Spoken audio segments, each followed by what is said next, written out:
ताज्या बातम्यांसाठी महान करेला सबस्क्राइब करा आणि बेल आयकॉनला क्लिक करा। देवाभाऊंनी याकडे लक्ष द्यावं। कोल्हापुरात खासदार शरद पवार काय म्हणाले पहा। राष्ट्रवादी काँग्रेसचे नेते आणि खासदार शरद पवार यांनी आज कोल्हापुरातून पत्रकार परिषद घेतली। यावेळी त्यांनी राज्यातील शेतकऱ्यांच्या प्रश्नांना वाचा फोडली। तसेच नरेंद्र मोदी यांच्या 75व्या वाढदिवसाबद्दल देखील वक्तव्य केलं। पवार यांनी राज्याचे मुख्यमंत्री देवेंद्र फडणवीस यांनी मराठा आरक्षणाबाबतच्या जी.आर. नंतर केलेल्या जी.आर.बाजीवरून अप्रत्यक्षरित्या टोमणे मारले। यावेळी त्यांनी छत्रपती शिवाजी महाराजांचं उदाहरण देखील दिलं।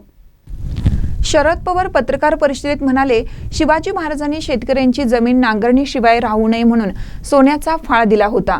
तात्पर्य काय तर शिवाजी महाराजांचं याकडे पाहण्याचा दृष्टिकोन काय होता हे स्पष्ट होतं। मात्र दुसऱ्या बाजूला आज महाराष्ट्रात ठिकठिकाणी अतिवृष्टीमुळे शेतीचं नुकसान झालं आहे। आता बघूयात सरकार पंचनामे कधी करतायत, प्रत्यक्ष मदत कधी पोहोचते याकडे शेतकरी आशेनं पाहतोय। त्यामुळे देवाभाऊंनी या सगळ्याकडे अधिक लक्ष द्यावं।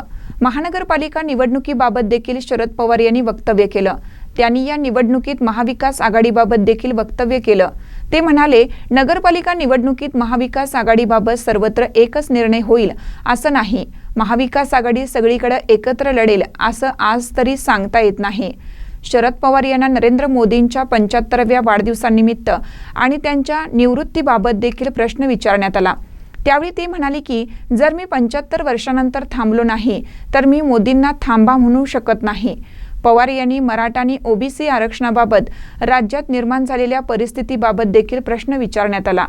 त्यावेळी त्यांनी गावागावात कटुता निर्माण झाली आहे, हे महाराष्ट्रासाठी चांगलं नाही। सरकारने याबाबत काही निर्णय घेतला, 2 समित्या निर्माण केल्या, मात्र यात एकाच जातीच्या लोकांचा समावेश करण्यात आला असल्याचे ते म्हणाले।